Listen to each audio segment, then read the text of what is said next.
전능하신 아버지 하나님, 오늘도 저희를 말씀 앞에 세워주시니 감사합니다. 오늘도 이 말씀을 듣고 인내함으로 결실하여 주께 영광 돌리는 자들 다 되게 하여 주옵소서. 부족한 종을 붙들어 주셔서 오직 하나님의 말씀만 대언케 인도하여 주옵소서. 예수님의 이름으로 기도드리옵나이다. 아멘. 할렐루야. 17세기 프랑스의 훌륭한 영적 지도자 중에 장 피에르 드 쿠사드라고 하는 인물이 있습니다. 그는 하나님께 기쁨으로 헌신해야 한다 이렇게 가르쳤고, 매 시간 매 분 초를 하나님 앞에 기쁨으로 예배드려야 한다 이렇게 가르친 사람입니다. 그래서 사람들이 말하듯이 일주일이나 한 달 단위가 아니라 1분 1초를 하나님 앞에 드려라, 즉각적으로 순종해라 이렇게 가르침으로써 많은 프랑스의 젊은이들과 지금 또 그의 글을 읽는 많은 기독교인들에게 도전을 많이 주고 있는 그런 사람으로 알려져 있습니다. 그 사람이 쓴 장 피에르 드 쿠사드가 쓴 평생에 걸쳐 쓴 한 책이 있는데요, 그 책 제목이 이렇습니다. Spiritual Instructions on the Various States of Prayer. 기도의 여러 가지 단계에 따른 영적인 가르침들이라는 책입니다. 이 책에서 우리 성도님들이 하나님에 대해서 많이 아는 것도 중요하지만 그 아는 것만큼 하나님 앞에 진짜로 순종하는 것이 중요하다 이렇게 가르쳤습니다. 그래서 하나님의 뜻과 명령에 겸손하고 신실한 성도들이 순종하면 하나님의 목적이 우리의 지식 수준과 관계없이 온전하게 이루어집니다 이렇게 설명을 했습니다. 한번 넘겨주실까요? 네. 영어로는 이렇게 돼 있으니까 여러분 한번 읽어봐 주시면 감사하겠습니다. 자, 그 다음에 이것은 마치 처방받은 약을 꿀꺽 삼키면 그 약효가 어떻게 작용하는지 우리가 몰라도 우리 병이 치료되는 것처럼 그렇게 우리 병이 치료된다고 설명을 했어요. 영어로 한번 읽어드리면 이렇습니다. In the same way as medicine obediently swallowed cures invalids who neither nor care how. 이렇게 하나님께 대해서 우리가 안다고 떠들면서 다른 사람들을 막 정죄하는 사람들, 그런 사람들 우리가 자주 보죠. 이런 사람들, 그런데 정작 하나님께는 순종할 줄 모르는 사람들을 장 피에르가 이렇게 불렀어요. 이런 사람들을 아주 건강한 환자를 치료하는 병든 의사, a sick doctor trying to cure patients in perfect health. 아주 건강한 환자를 보는 병든 의사가 있다는 거예요. 이런 사람처럼 되지 않도록 여러분 아는 만큼 실천하시는 거룩한 성도님들 다 되시기를 주님의 이름으로 축복합니다. 자, 오늘 우리가 읽은 로마서 2장에는 병든 의사와 같이 스스로 선민이라고 생각하고 또 다른 사람들을 정죄하기 좋아했던 유대인들의 그 가식적인 신앙을 책망하는 내용이 기록되어 있습니다. 자, 사도 바울은 유대인들을 향해서 자기가 하나님에 대해서 많은 것을 알고 있고 또 하나님의 뜻대로 산다고 자신만만하게 살면서 남을 판단하고 비판하는 이런 사람들의 그 허상적인 영적 상태에 대해서 책망을 하고 있는데요, 로마서 2장 1절에 이렇게 기록합니다. 그러므로 남을 판단하는 사람아, 누구를 막론하고 내가 핑계하지 못할 것은 남을 판단하는 것으로 네가 너를 정죄함이니 판단하는 네가 같은 일을 행함이니라. 여러분, 위 본문에서 여러분 남을 판단한다 이렇게 해석한 헬러 동사가 크리노라는 동사입니다. 근데 이 크리노라는 동사는 영어로 얘기하면 to distinguish, 구별하여 나누다, 혹은 condemn, 정죄하다, pass judgment, 평가하다라는 의미를 가지고 있습니다. 그래서 자신이 재판장 위치에서 다른 사람을 평가하고 차별해서 등급을 나누는 행위, 이게 지금 유대인들이 하고 있는, 교회 안에서 하고 있는 행위라고 이 사도 바울이 그렇게 지금 지적을 하고 있는 거죠. 제가 미국에 있을 때 아이들을 이제 미국에서 교육하다 보니까 본의 아니게 미국인들한테 이렇게 인종차별을 가끔 받은 경험이 있습니다. 이 아이들은요, 이제 우리를 인종차별할 때 이게 눈을 이렇게 찢어요. 이렇게 우리 보면서 이렇게 에이시안이 눈이 작다 이거예요. 눈에 이렇게 눈이 작냐 하면서 눈을 이렇게 찢습니다. 그걸 이제 경험하면은 기분이 너무 안 좋아요. 그래서 막 분도 나고 저 고발할까 말까, 인종차별한다고 고발할까 막 이렇게 화도 나고 그랬습니다. 자, 그런데 어느 날 이제 제가 마트에 가서 이제 물건을 막 사고 있었어요. 그런데 그 계산원이 저를 보면서 막 중국말로 얘기를 하는 거예요. 니하오마 막 이렇게 하면서. 그래서 제가 알아는 듣는데, 인사말은 알아는 들었는데 왠지 중국인이 저를 중국인처럼 대하는 게 너무 기분이 나빠서 제가 영어로 얘기했어요. I don't know what you are saying. I'm a Korean. 나 한국인이니까 나 너 무슨 말 하는지 몰라 이렇게 얘기한 거예요. 기분 나쁘다 이거죠. 나 중국인 아니라 이거죠. 그러면서 막 이제 기분 나쁜 척을 하고 나왔는데 저희 집사람이 막 저를 보면서 웃는 거예요. 당신 생긴 게 원래 중국인 같다고. 중국인이 얼마나 친근하게 당신을 바라보냐고 막 놀리는데, 제가 이제 깜짝 놀라면서 제가 이런 생각을 하게 된 거예요. 나는 다른 사람들이, 백인들이 이렇게 하면 기분 나빠하면서 나는 중국 사람한테 중국말 한다고 저 사람들 중국인이라고 비하하는 마음이 나도 모르게 내 안에 있구나. 그렇게 생각하면서 이런 오늘 우리가 읽은 말씀이 생각나는 거예요. 그러므로 남을 판단하는 사람아, 누구를 막론하고 네가 핑계하지 못할 것은 남을 판단하는 것으로 네가 너를 정죄함이니 판단하는 네가 같은 일을 행함이니라. 나도 같은 일을 행하고 있었다는 거예요. 사랑하는 성도님 여러분, 왜 사도 바울은 남을 판단하는 사람들에 대해서 심각한 문제를 제기하고 있는 걸까요? 남을 판단하는 일이 종교인들 사이에서 다반사로 일어날 뿐만 아니라 남을 판단하는 습관이 복음을 받아들이는데 심각한 장애가 되기 때문입니다. 사도 바울은 로마에 있는 교회에게 복음을 가르치면서 로마 교회 성도들이 경험하고 있는 이 미성숙함, 불신앙 이런 것들을 제거하면서 복음을 제대로 가르치길 원했다는 거죠. 그러기 위해서는 그 복음을 방해하는, 이 복음을 듣는 것을 방해하는 가장 악한 요소, 남을 정죄하는 이 습성을 제거하기 원했다는 거예요. 로마 교회는 유대인들과 로마인들로 나눠져 있었습니다. 또 유대교에서 개종한 그리스도인들과 원래 개신교로 그냥 개종한 이방인들로 또 이렇게 나눠져 있었어요. 뿐만 아니라 로마인은 사람을 볼 때 자유인이냐 노예냐 이렇게 나눴습니다. 또 유대인들은 저 사람이 할례를 받았느냐 안 받았느냐로 사람을 나눴습니다. 그리고 평가했습니다. 뿐만 아니라 당시 세속화의 최첨단을 달렸던 로마 사회에서는 사람이 돈이 있느냐 없느냐로 또 나누고 판단했습니다. 비슷한 시기에 기록되어 있던 고린도 전서를 보면은 교회 안에 누구에게 세례를 받았느냐 이 문제로 네 파로 갈라져 있었다는 사실을 기록하고 있어요. 사도 바울파, 아볼로파, 베드로파, 그리스도파. 그리스도인들도 서로를 정죄하면서 나누고 비판하고 있었다는 사실을 그렇게 보여주고 있습니다. 여러분, 그렇다면 왜 남을 정죄하는 것이 복음을 받아들이는데 심각한 장애가 될까요? 남을 정죄하는 것이 위험한 까닭은 남을 정죄할 때 자신이 하나님의 자리를 빼앗기 때문에 그렇습니다. 제가 친하게 지내던 한 목사님 가정에서 있었던 일이에요. 너무나 이제 신실하신 목사님이 교회에 젊었을 때 부임하셨다가 신앙 좋은 청년, 여자 청년을 이렇게 신부로 맞아서 결혼을 한 케이스였어요. 그러니까 목사님이 볼 때 사모님이 얼마나 청년 때 이제 가르친 제자니까, 성도니까 얼마나 연약하게 느껴지겠어요. 매일 가르쳤던 거죠. 근데 이 사모님이 어느 날 이제 새벽 기도를 안 가신 거예요. 그랬더니 목사님이 이제 청년한테 훈련하듯이 막 사모님한테 당신 사모가 새벽 기도 안 해서 되겠냐고 막 설교를 하신 거예요.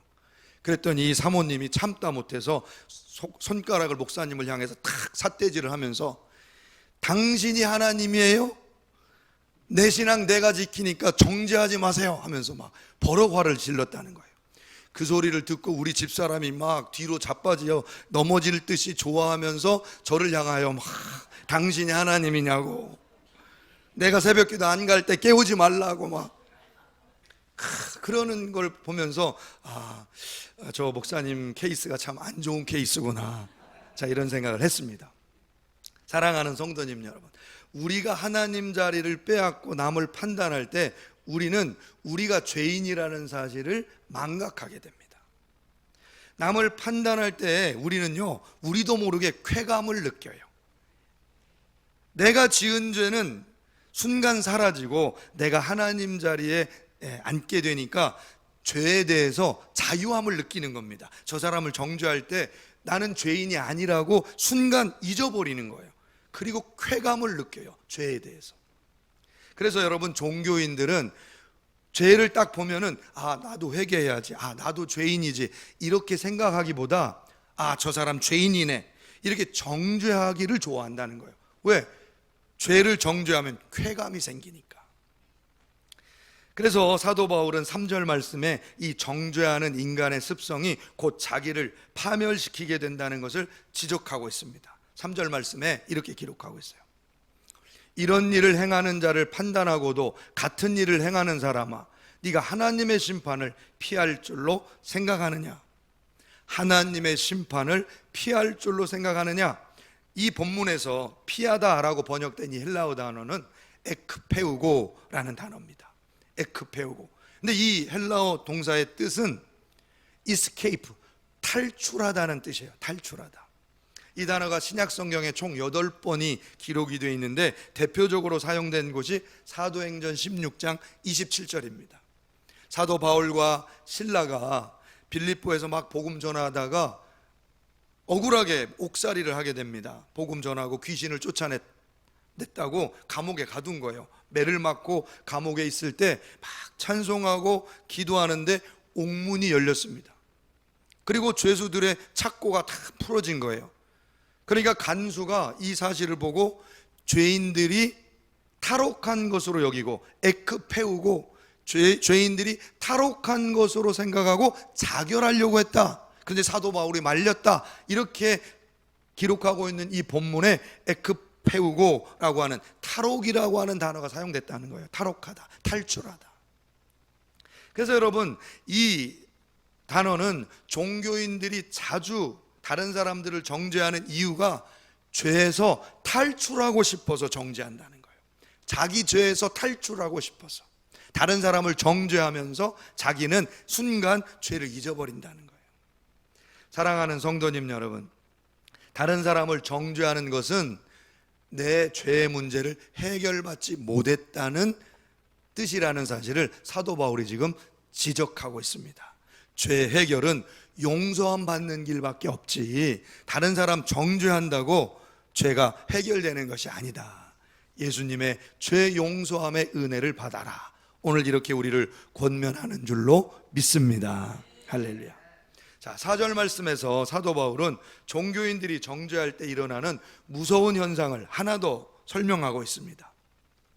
그것은 하나님의 은혜를 멸시하게 되는 현상이 나타난다는 거예요. 하나님의 은혜를 멸시하게 되는 현상. 4절 말씀에 이렇게 기록되어 있습니다.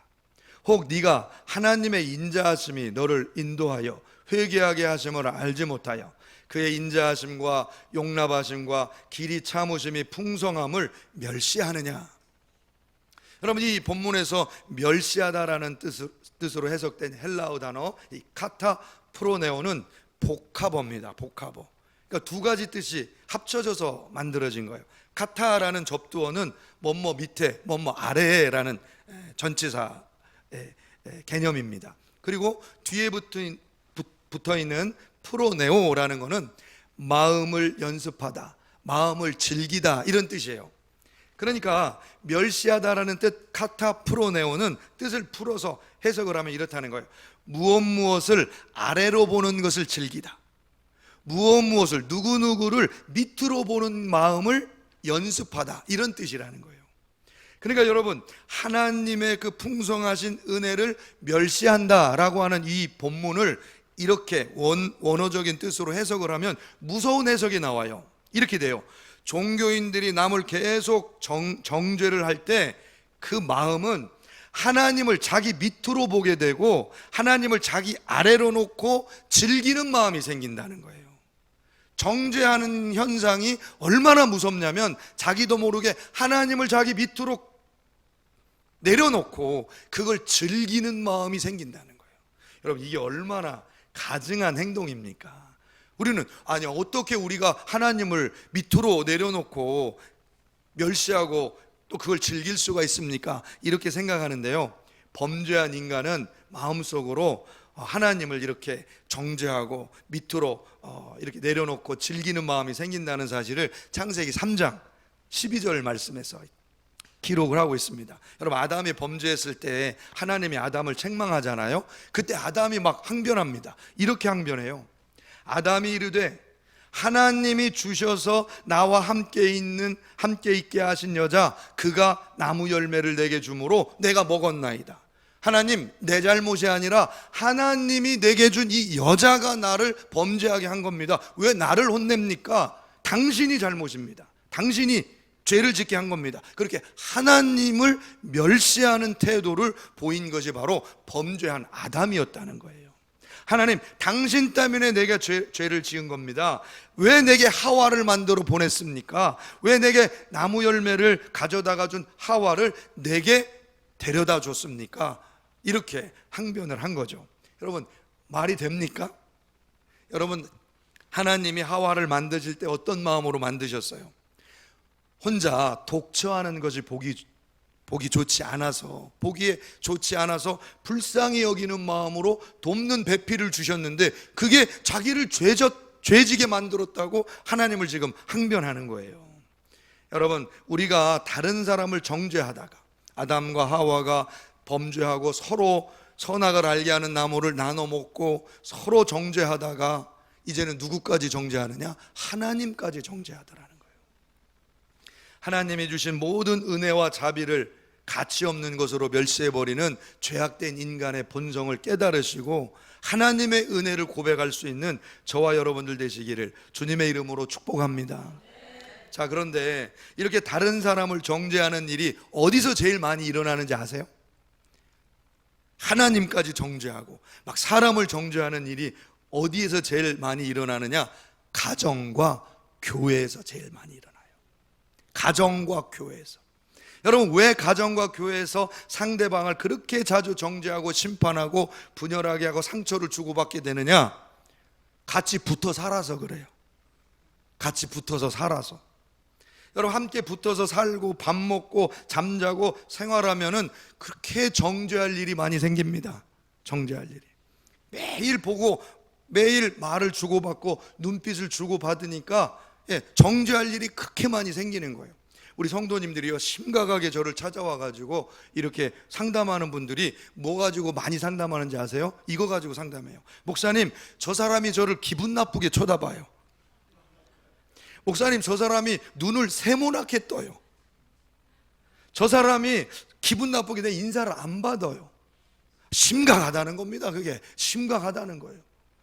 여러분, 심각합니까? 원래 내 눈이 범죄하고 저 사람 눈도 범죄하니까 범죄한 사람이 범죄한 사람 눈 보면요, 세모나게 뜨게 보여요. 그게 죄인들이 죄인을 보면 이게 눈이 세모나게 보인 거예요.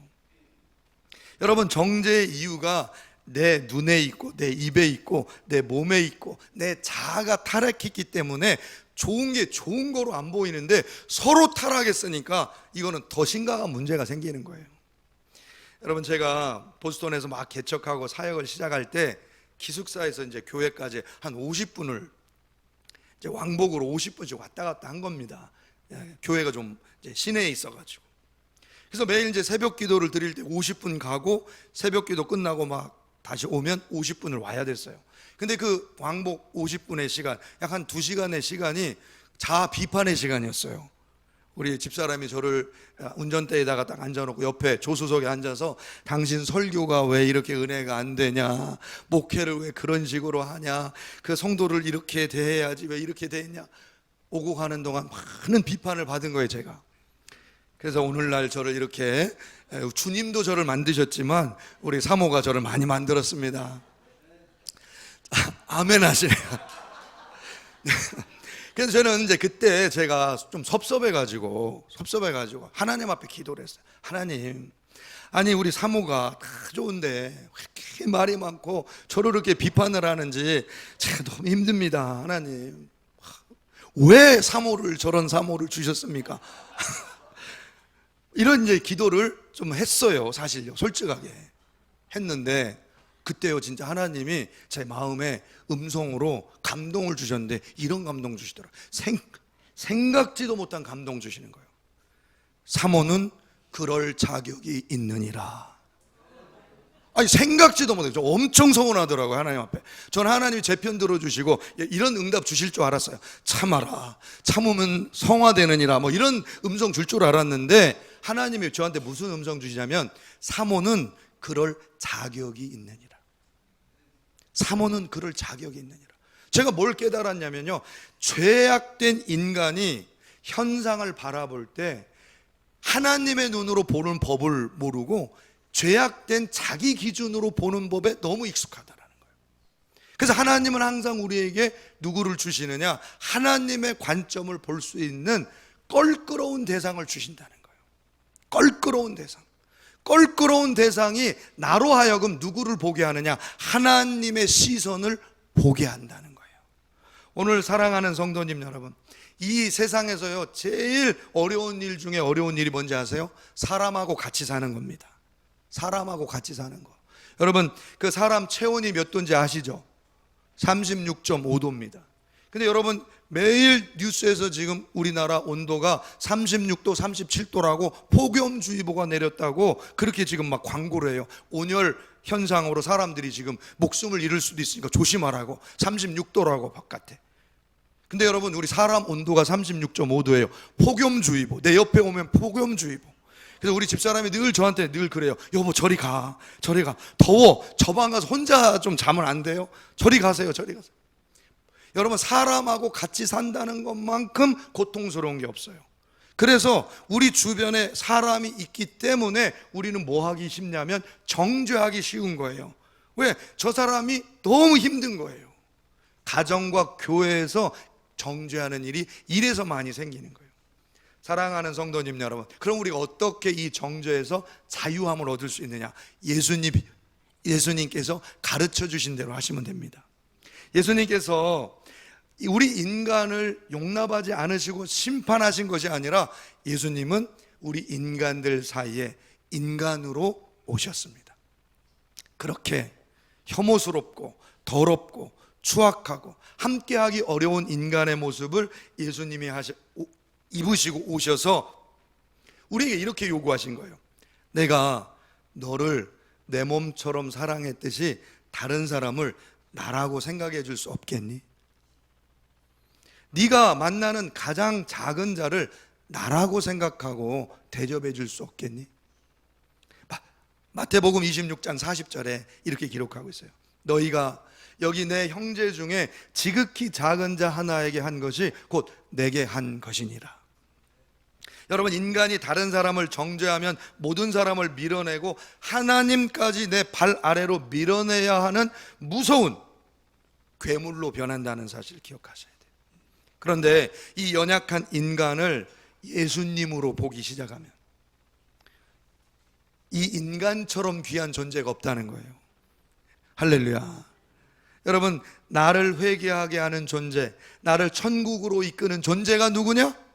연약한 인간입니다. 내 옆에 있는 인간, 저 인간이 나를 회개하게 한다는 거예요. 이 인간이.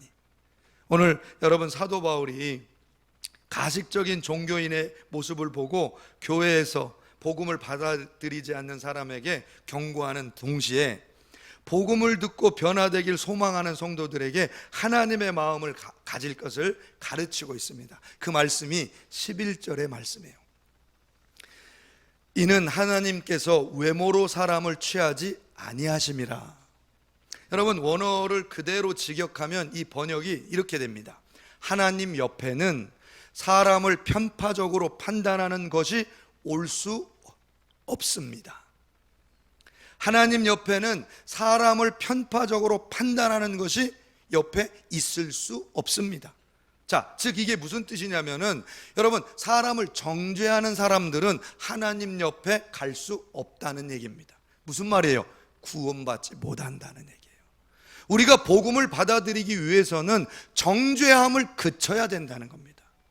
우리가 구원받기 위해서는 인간을 정죄의 대상이 아니라 예수님으로 볼 줄 아는 눈의 변화가 나타나고 하나님 뜻으로 사람을 바라보는 믿음이 생겨야 함을 가르치고 있는 줄로 믿습니다.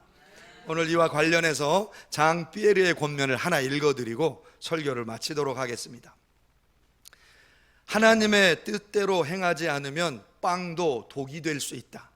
그러나 하나님의 뜻대로 행할 때 그 빵이 생명을 유지시키는 양식이 된다. 기도하겠습니다. 전능하신 아버지 하나님, 오늘도 저희를 구별하여 세우시고 하나님의 거룩한 자녀 삼아주심을 감사를 드립니다. 오늘도 죄 앞에서 내가 회개해야 하는 존재임을 자각하는 슬기로운 성도들 다 되게 하여 주옵소서. 순간순간 우리를 유혹하여 남을 정죄하게 만드는 악한 습성이 뽑아지게 하시고 하나님의 뜻대로 매 시간, 매 분, 매 초를 거룩하게 구별하여 하나님 앞에 예배드리는 믿음의 성도들 다 되게 하여 주옵소서.